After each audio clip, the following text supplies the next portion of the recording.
Welcome to the Lutheran History Podcast, where we cover over 500 years of Lutheranism.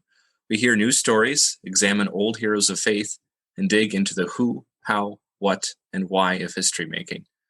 So whether you are a Lutheran seeking to understand your faith's rich roots, a history lover, or a person looking for stories of trials, tragedies, and triumphs, you'll get what you're looking for right here. Today's guest is Alex Aakre, a Master of Divinity student at Luther Seminary, St. Paul, Minnesota. He is a graduate of Luther College in Decorah, Iowa, and his paper, Lift High the Word of God, received an honorable mention from the 2020 Abdel Ross Wentz Prize of the Lutheran Historical Society in the Mid-Atlantic. Alex, thank you for joining us today. Thank you for having me. So, Alex, in your article, the full title is Lift High the Word of God, a Social and Theological Examination of Altar-Pulpits in Norwegian-American Lutheran Churches. It focuses on an unusual oddity in church architecture, the altar-pulpit. Now, since we're on a podcast and I'm only going to be able to show one picture as the episode thumbnail, can you please describe for us what altar pulpits look like to give us an idea of what we're going to be talking about today? Of course. And actually, the photo that will be the thumbnail is a prime example of the typical Norwegian model. They were these, in Norway at least, there were these monumental structures that usually took up the entire chancel. And it's the kind of the typical altar frame. And then from the altar frame, where usually churches would have a painting, a pulpit extends over the altar table. And these, that's kind of that's the standard Norwegian design that the majority of churches in Norway have. And very few of them were copied exactly like that into the American context, except for St. Olaf, which is the thumbnail of this segment. So are Norwegian Americans unique for having pulpit altars at all? No. You can see them throughout Protestant Europe, but they especially follow this wave of pietism as it flows northward out of Germany. Germany has quite a few, Denmark has quite a few, and Denmark and Norway were joined. It was a single kingdom for several hundred years and a single state church. And so a lot of the architecture, both civically or within the church in Norway, mirrored that of Denmark. And so that's really how they enter the country. It's through these port towns, or, at the Garrison Church in Trondheim was one of the earliest ones, and that's built by the King of Denmark for the garrison in Trondheim, and that's kind of where this idea enters. But it comes out of Denmark into Norway. And that's where they really take off. Sorry. Oh, no, that's a very thorough explanation and exactly what I'm looking for. I'm just assuming most of our audience members have maybe never seen an altar pulpit or have run into one. And maybe that's just because I'm assuming people are more like me, where I haven't seen one yet. That brings me to my next question. Where can these altar pulpits be seen today? Are there any still around? Are there churches still using these, Lutheran churches in America? In museums, mostly the Norwegian-American ones. Swedish Lutherans built the vast majority of the altar pulpits in America. Germans built a few as well. And there's a Wendish church in Texas that I mentioned in a footnote, if you get the chance to glance through that. They built a very European style altar pulpit, but a lot of Swedish American churches will have them. See, the Lutheran tradition, with its dual emphasis on the preached word and the Eucharist, is already set up to have an equally grand pulpit as it does an altar. And when you think about the Calvinist tradition, which downplays the Eucharist and has this emphasis on the preached word, you don't quite have this monumental structure. It's just a pulpit without the altar. And so that's why it's fairly unique, I think, to the Lutheran Church. Yeah, it is making a big visual statement. Like any piece of church architecture, it's really reflecting a lot of theology, not just we need a table to use here. There's a lot more behind it. Yeah, exactly. Yeah, and I think, it follows this wave of pietism because the pietists have such an emphasis on the preaching, on the proclamation. And when you're building a church around that idea, you build it according to, what works acoustically. And so that's why the pulpit is centered where usually the altar was. And that's why you start to build churches that are square or octagonal or in a cross shape, rather than the typical long churches that were there, prior. Yeah, and when we look at the pictures of these, the pulpit is elevated. It's not just someone speaking from the ground level that you're mentioning the acoustics. That's really going to help the voice carry, as the pastor, the preacher is reading the word, preaching the word from above. And they're preaching it because it's extended over the altar. The word is being preached above where the Eucharist is. And I think that's a powerful message theologically. So just to follow up on that, so are you saying that some of these altars are saying the word is above the sacrament in that sense? Like it's more important than the Lord's Supper? Yes. Okay. And especially the communities that built them in, the Norwegian-American communities that built them here, that's the statement they're going for. Okay. Well, that makes a lot of sense. Okay. Yeah. Thanks for explaining that. So I think in your article, which is in the Journal of the Lutheran Historical Conference for people who want to read the whole thing, I think you mentioned, is there like a Perry church? Is that near Mount Horeb, Wisconsin? Yes, there were two, but Perry is outside of Mount Horeb. Yep. Okay. Yeah. I was just going to mention, I vicared in Verona, and then we had a mission congregation in Mount Horeb that I would assist at once in a while. And I drove past this old, little tiny Norwegian church. I thought, I bet that's neat. And I didn't realize that years later I would be doing a podcast episode about one of those unique things inside that church. I should have checked it out, I guess, is the lesson there. It's unlocked. It's a beautiful little country church, log church. And it's a prime example that a lot of these altar pulpits exist as museums. I think there's only one that I talk about in my article, in Renner Lutheran Church in South Dakota, that is used on a regular basis.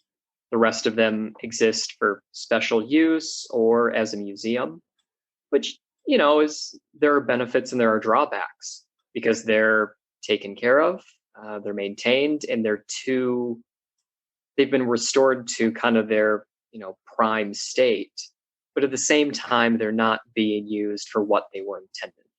So it's, you have to kind of balance that. Right. And I think I sensed that when I took a trip to Europe, you go to all these Lutheran churches and it's like, wow, look at all these churches. And you realize, why am I here? I'm not here worshiping. I'm here like a tourist, like everyone else. And it kind of makes you a little bit sad that it's a curiosity more than a tool for worship. Yeah. So in your article, kind of up front, you mentioned that others have analyzed these, but then you offer your own 5 categories of altar pulpits, and you say this will really help us understand them better. Now, I'm just going to read a quote here. You write, the dominant inspiring force behind the design, I had a typo here in my quote of you, the design is a categorical alignment rather than aesthetic effect. Can you unpack that a bit more for us and explain what you mean? Sure. All of these altars are categorized as folk art. And I don't know if you can really, appraising folk art without considering the artist's intentions or motivation is just kind of looking at bad art. I think there is so much more depth and meaning brought forward when you consider, what the artist was thinking, what their motivations are. It places that work in a larger context, a larger tradition, and reveals the artist's kind of individual expression. And so when you look at, say, the altar pulpit that was in Scandinavia, Wisconsin, and the one that was in North Cape, Wisconsin, they're visually similar, but they both have a pulpit that's set forward and a massive frame set behind that. But I separated them and put them in two different categories: Old World and Norwegian-American, because the craftsmen, the builders, were going for two completely different things. One was trying to replicate a memory from the Kongsberg Church in Norway, and the other one is an American-born Norwegian who's creating his own style. And the end products are similar, but the artists are working with two completely different mentalities. And so I think that's a drawback to what people have written about them before. And there's been very little written about Norwegian-American altar pulpits. And I don't want to knock anyone. And, I want to encourage other people to kind of form their own opinions, their own arguments. But they approach them as a finished product, away from the artist, away from the context. And I think you're missing the story. You're missing the depth. And I think sadly, and this is kind of the product, a lot of these articles are the product of secular journals. And so the theological kind of impulses that go into construction are overlooked or ignored. Yeah. And I was just going to, I run into that too with other projects where it's just a lot of ignorance in the analysis. They just don't see things if they're approaching it from a secular perspective. Yeah. Mm-hmm. I mean, a lot of the pietists, they followed the Norwegian pietists we call Haugians. Hans Nielsen Hauge led a pietistic revival in Norway, the 1790s up to the teens in 1800s. And I mean, lay preaching was emphasized, and they were encouraged to go out and proclaim. And so when you look at Haugean churches in the United States, it's important that some of the pulpits are only 4 inches off the ground. That's a statement for them. Yeah, kind of a low church versus high church, kind of a hierarchy thing, from what I understand, and also they had a lot of lay preaching too, if I'm correct. Mm-hmm. Okay. Yeah, one of the churches I looked at, they used to just pick members that Sunday out of the congregation to preach. Yeah, that's pretty on the fringe of yes, of the Lutheran spectrum. Let's put it that way. Which would explain maybe in some cases, and I don't want to get too ahead of ourselves, but that would explain the Eucharist, the Lord's Supper, being almost downplayed and really overshadowed by the pulpit on a shelf. Yeah. Yeah. I in my note when I prepared for this episode, I just wrote shelf pulpit, because that's really what it looks like. So, well, before we get way too ahead of ourselves, I appreciate your explanation there, because I think that's really important. It's not just a piece of artwork. There's a lot of deep theological things being represented, but also the motivations. Why are people doing this? Mm-hmm. And that's what makes a good history project a good history project, is asking a question no one really seems to have asked before and putting it all together. So that really comes through, and you have a very strong article because of that unique angle. So you next say that your argument is stating that altar pulpits can be understood as a paradox. What paradox do you see here? So I had to go find my quote, actually. And I wrote in the article, their physical form simultaneously reflects different and competing tensions within the Norwegian-American Lutheran Church, as well as a common underlying theology. They're all more or less pietists.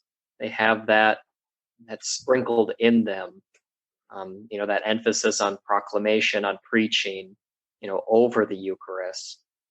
But they also have different ideas of how the Norwegian-American church should look like. How do we define our own identity here? And they approach it in different ways. And so those are kind of represented by the 5 categories. All right, so let's get into those categories. The first one you label the frontier. Well, what is a characteristic of frontier altar pulpits? It's built on the frontier. Well, No, what's that then? For our listeners, what's the frontier in your mind? That initial phase of settlement. And I actually debated not having this category simply because, like Old Muskego, which we've moved here to Luther Seminary's campus, which everybody is welcome to visit, so that's a place you can see one. There, I was able to find clear Old World inspiration for that in the craftsman's hometown in the Telemark region in Norway. But it was built only 3 or 4 years, I think 3 years into the Muskego. I mean, the people getting off the boat they've started the settlement, they've had a few years of farming, and then they build this church before they call their first pastor. So it's that initial phase where they're limited by the material, by the artists available. They're doing everything, hand hewing everything themselves. And so is this 1840s, 1850s? Yeah. So Old Muskego is the oldest Norwegian-American Lutheran Church. 1843, they begin and get the majority of the way, and I think it's finally completed in 1844.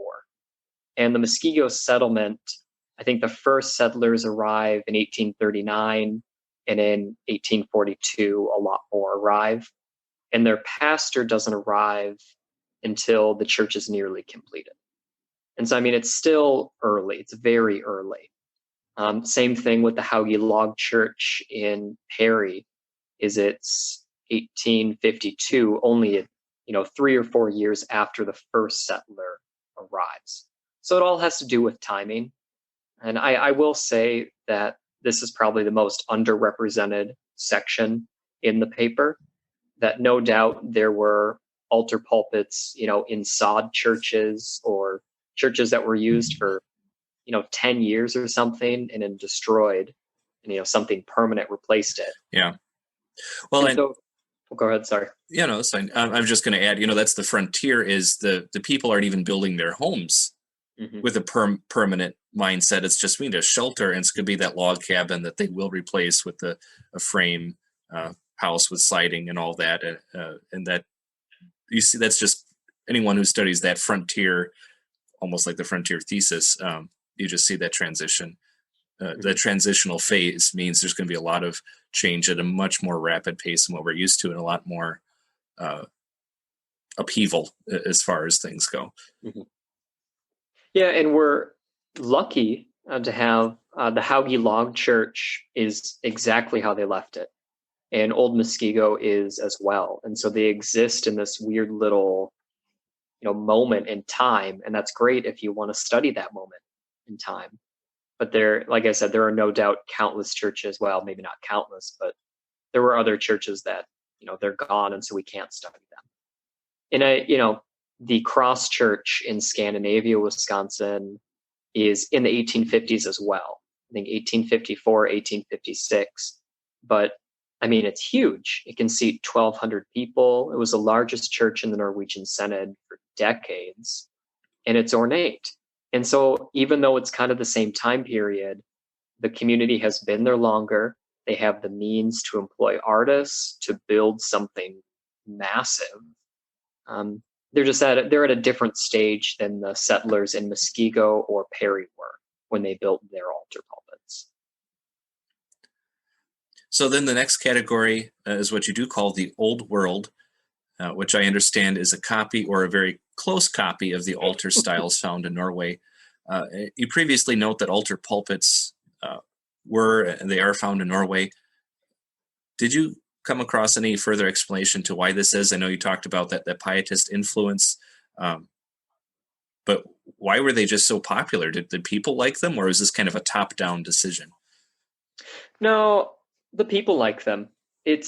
There's a period from, I think, 1795 to 1845 that a third of the churches being built in Norway were octagons. The new churches, a third of them were octagons, and almost all of the octagons had combined altar pulpits. And that corresponds with this pietistic revival that's occurring in Norway. So I think people like them. It also fit in the theology that was sweeping over the nation. And I think those two things just went hand in hand. also, I mean, you can't get away completely from, a lot of churches were medieval up to that point, and they were old and falling apart. And so when people build something, they build to what's new, and that's in Norway. But in the United States, in this old world connection, I think artists or craftsmen built what they remembered, or they built what they knew. So the Cross Church in Scandinavia, Wisconsin, is a wonderful example of this. It was based off of a now gone lost church in Sheen, which is on the coast. And they copied the marbling. They painted it, but they copied the marbling that was in that church, the cross shape, even the way that the belfry was attached and the vertical sideboards. So they remembered those things and they try and replicate them. And it doesn't quite get all the way there, but it gets pretty close enough not to see the direct connection. So, and go ahead, sorry. No, that's fine. So is that a rare thing? That's the thing that I got out of your article, is that this is almost like an exception rather than the rule, where Norwegian immigrants are coming and they're just copying what they remember from the old country. So why is that rare? Why do you think they aren't always doing this? I would kind of assume people, especially that first generation, would want to, especially when it comes to faith and religion, really keep their ties to their homeland. I'm not quite sure exactly why they copy and why they don't copy. I think the congregation or committee would direct the craftsmen, and sometimes there would be a disconnect there. We see that in the Renner, South Dakota, that the craftsman, according to the oral history, is told, he's described to, or the committee describes an altar pulpit in Norway, and he kind of builds it. And he may have had firsthand knowledge. He may not have had firsthand knowledge. He was Norwegian, though. And so there's, just kind of that disconnect, and you can only go so far off of memory. I also think, and it's interesting, a lot of these altar pulpits and kind of the octagon churches or the cross churches, they exist prior to the 1860s. After that, the majority of Norwegian-American churches, the vast majority, are long churches. They're neo-Gothic. And that becomes the preferred way to build a Norwegian-American Lutheran church. And it may be they found a way to express Norwegian identity better. I've never been in a position where I've had to define my own identity in a new place. It's just, I'm an American. It's just kind of assumed. It's inherent. But for them, they're Norwegians, but they're living in America, and so they have to define the Norwegian identity. And so I think for some reason there's a fad that takes place, these neo-Gothic churches, and that's what they start building, and they move away from these other Norwegian options. Yeah, it's called the land of opportunity for a reason, and a lot of opportunities to do things differently. So yeah. Probably explains it. So next, you have a category called the American style, and as we're just talking about, obviously all of these altar pulpits we're discussing today are in America. But what made you conclude that there is a distinct American altar pulpit in the churches of Norwegian immigrants? Full adoption or heavy influence.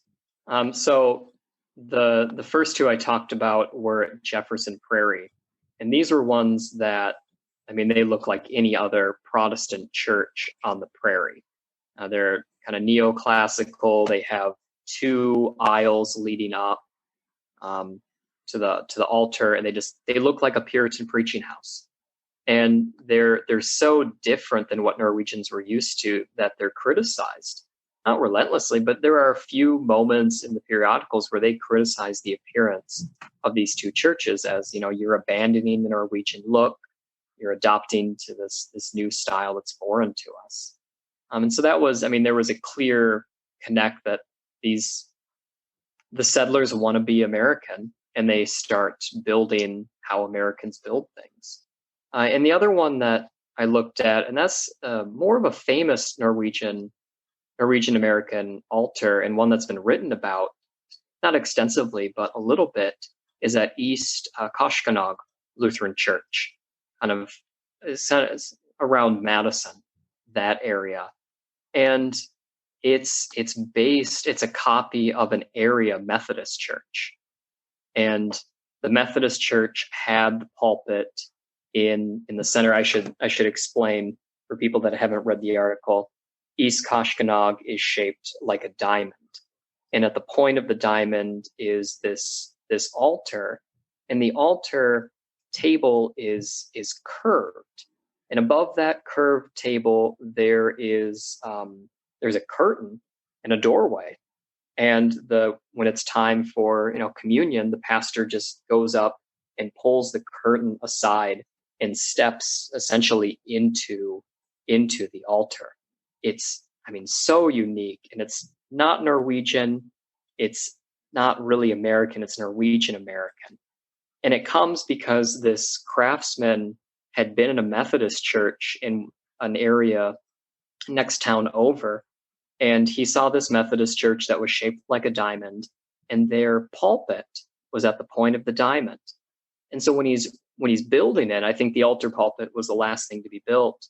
They come to this kind of dilemma of, well, what do you do with the altar?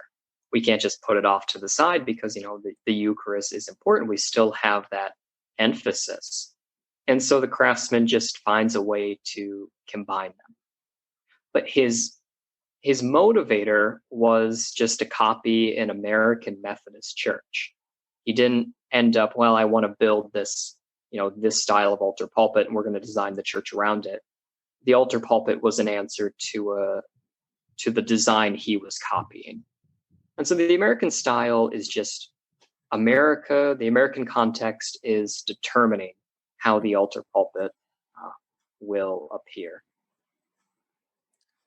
Yeah, that's well put. That it's just America first is kind of the driving force, and don't take that out of context, that phrase, but just it's an American. We're being Americans first and foremost. We're blending into our environment, and that's kind of a reaction, it seems like, or a part of that copy. Mm-hmm. Okay. Yeah, and Jens Eldal writes about Norwegian-American church buildings. He's a Norwegian academic, and he pins the rise of neo-Gothic structures on I think it's called the Eisenach Directive. And it was a group of the state churches in Germany and Denmark met, and they were trying to find a way to standardize worship and church buildings. And they met throughout the 1850s. In 1861, they come out with this standard for a Lutheran church. What does a Lutheran church look like? And it's this neo-Gothic long church with a centered altar and a pulpit off to the side. And so he kind of pins the demise of the altar pulpit and the rise of this neo-Gothic long church on that. I don't know if that really holds up. I think it's kind of like trickle-down economics, that on some level somebody said, yes, that's what we're going to do. But is that the reason that people were building them in neo-Gothic structures in Northwest Minnesota? I don't think so. I think they just saw things that they liked and they wanted to replicate them. And after layer after layer after layer, you end up with this kind of standard Norwegian-American neo-Gothic church. All right. So then the next category is called the minimalist style. How do you characterize these? So these were the pietists of the pietists, I would say. I mean, conservative Haugean bodies, and the altar.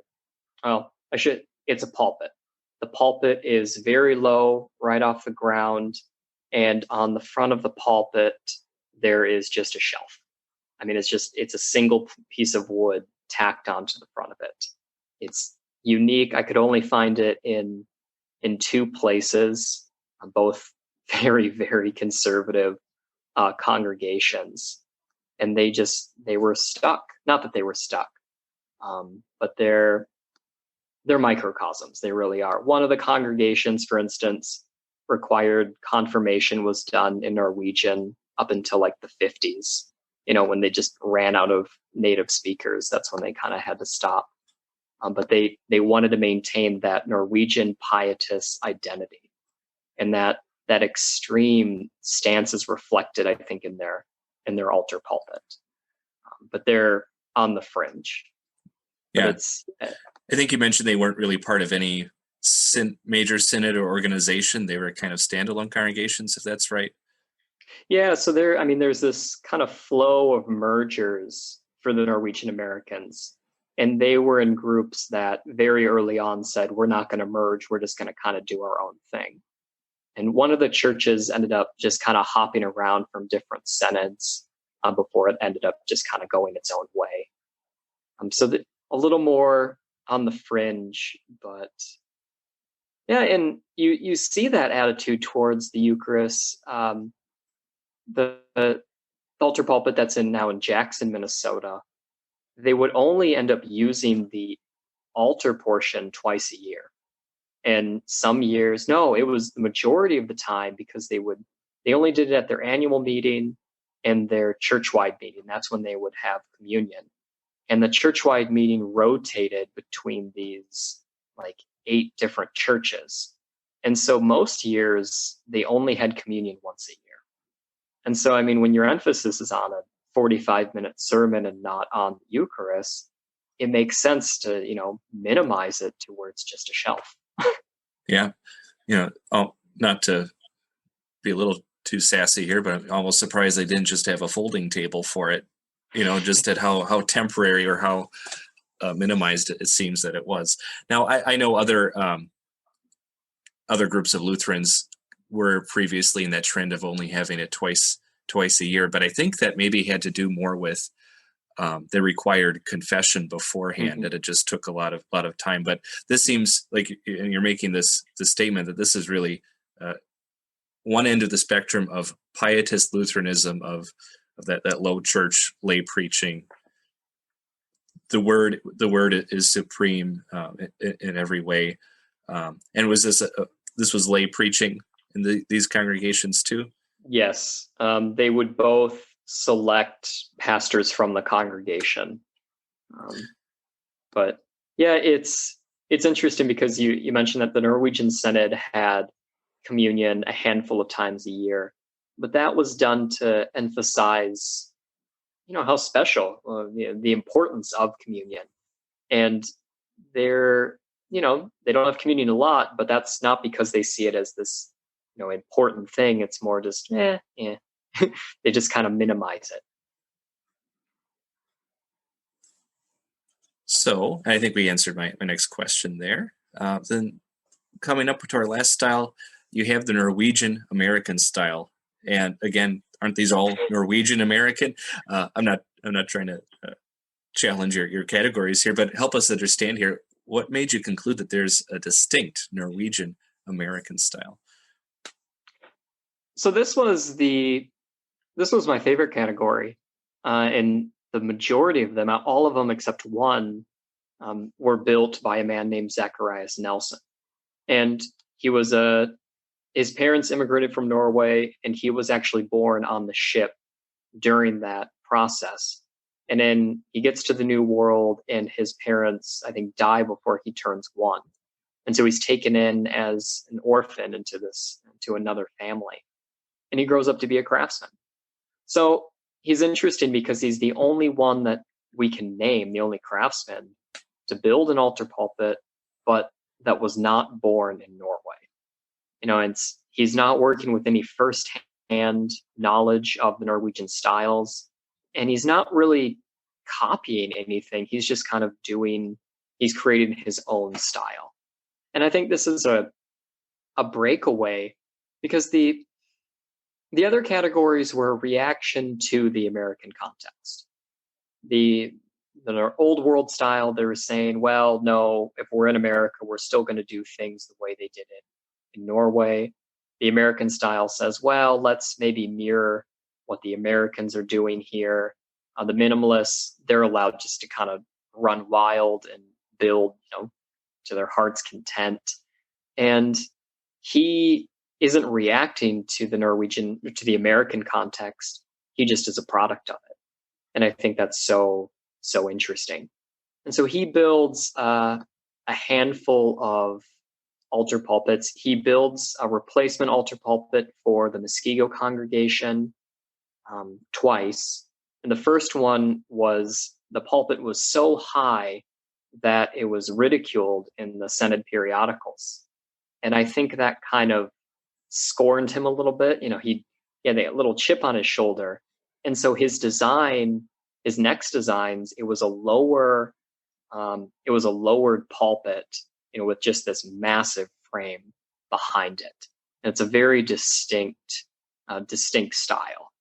And he builds one in Perry, and then he builds one in North Cape, and another one in for the new Muskego congregation, or the new church. And yeah, he was the only artist that I could find that was kind of a repeat offender to keep building them. And I found his craftsmanship so interesting.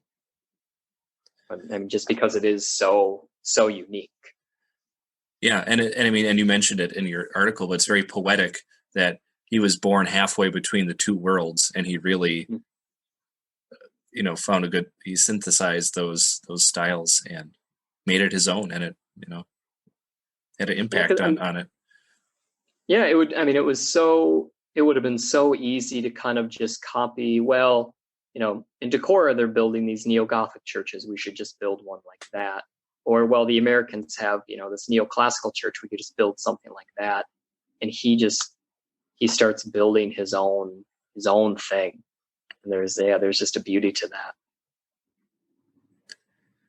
All right. Well, thank you for explaining your 5 categories. I encourage people to get a copy of your article if possible. Those pictures really do help you understand those categories. But I think you did a good job of explaining what they looked like. The one that I will remember probably the longest is just the shelf pulpit, because that is a very, very odd looking thing.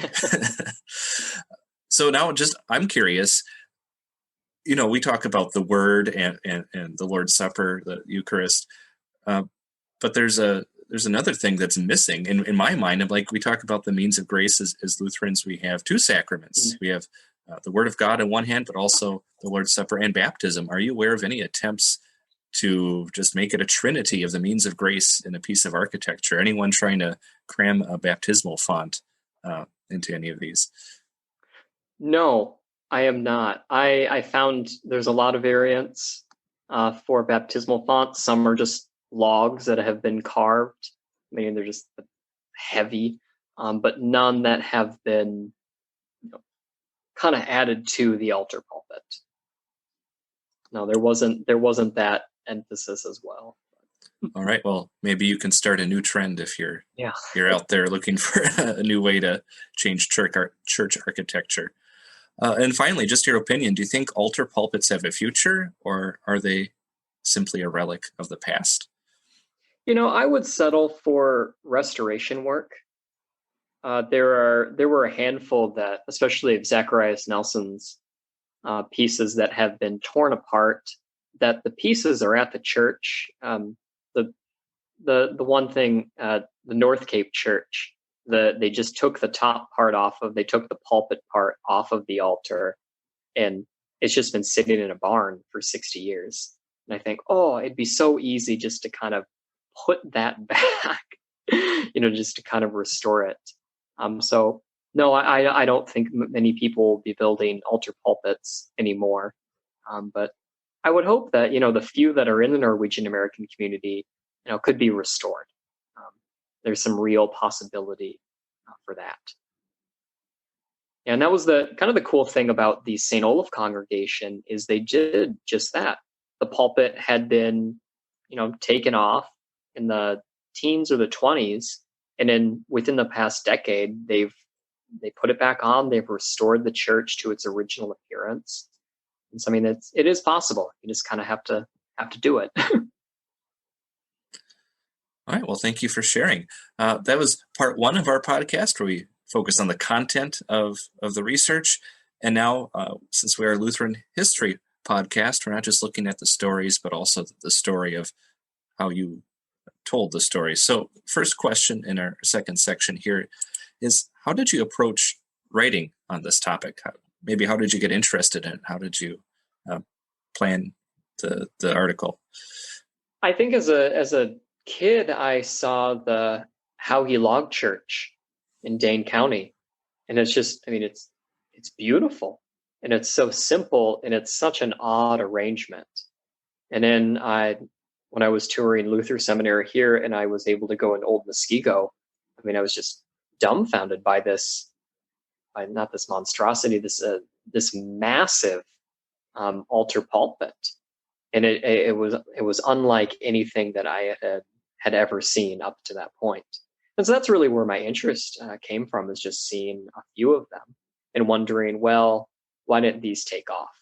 Here are some of the oldest Norwegian-American Lutheran churches, and no one copied that design. People just kind of abandoned it.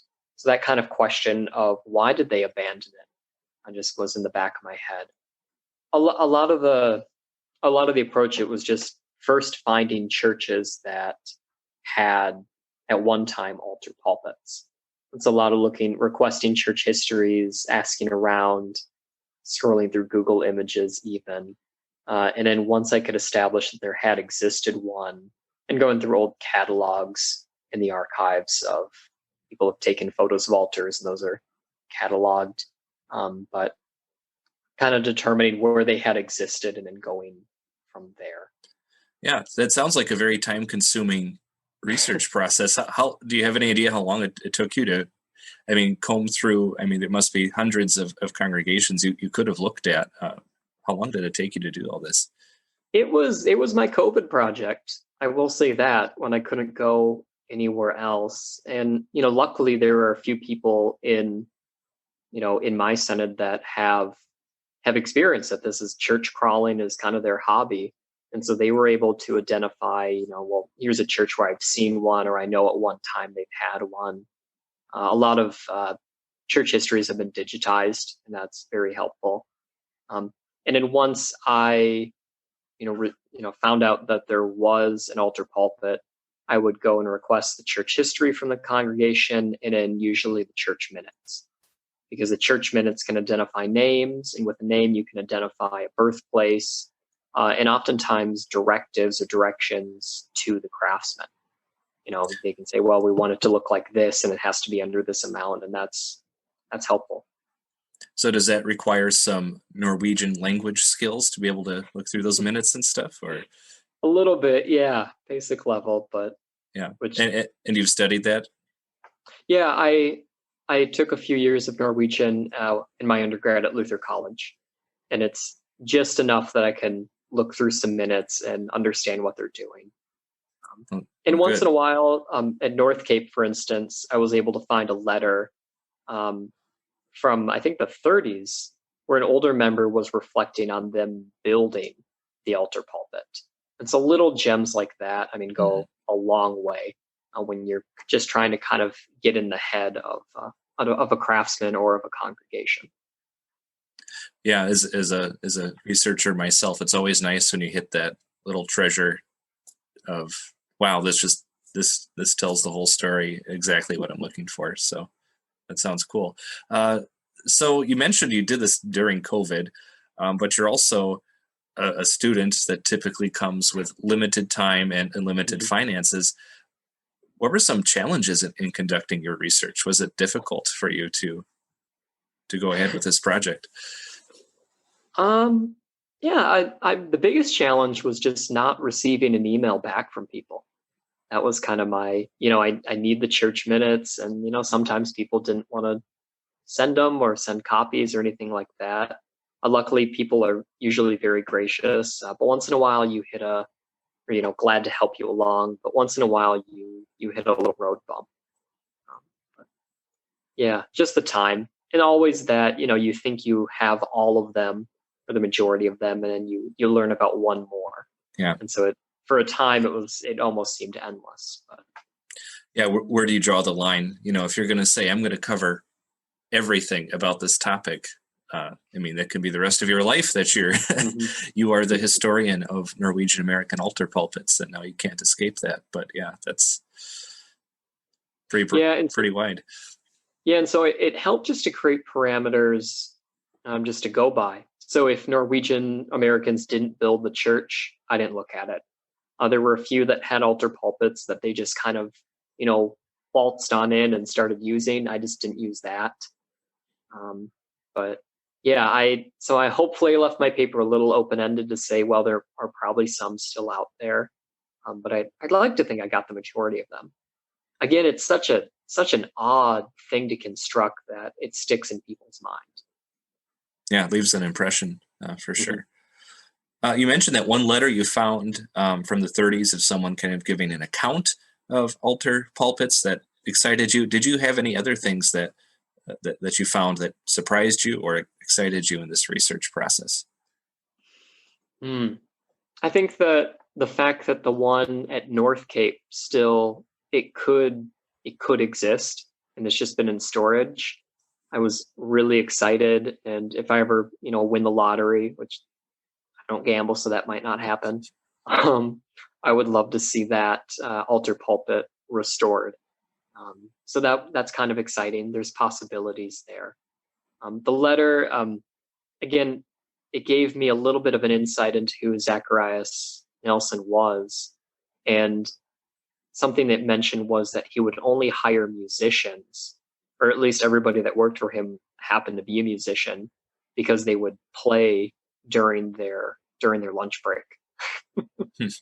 So just there's that human element that is just very exciting. Yeah, absolutely helps you to connect to what you're studying.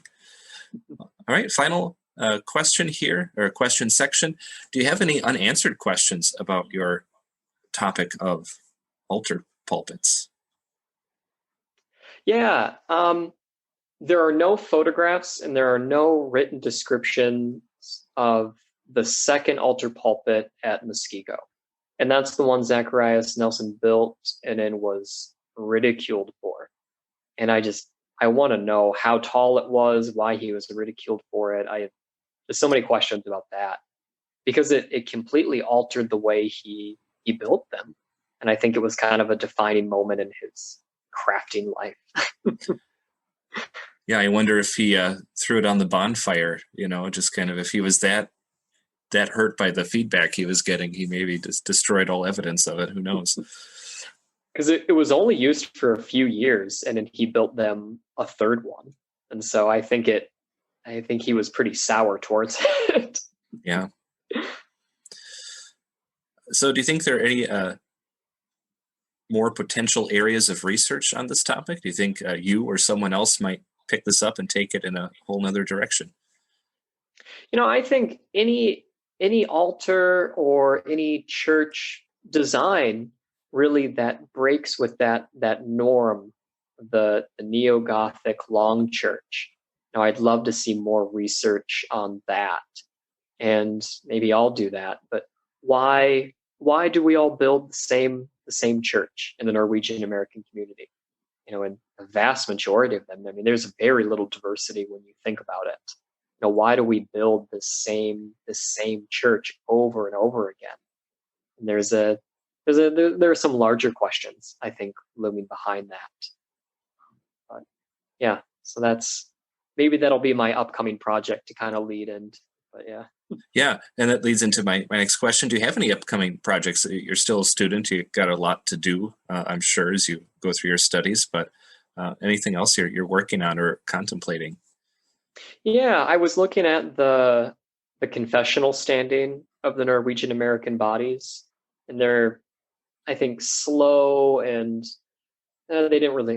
You could say they dragged their feet all the way to confessionalism, and I think that's so interesting. So I'm just kind of looking at that process.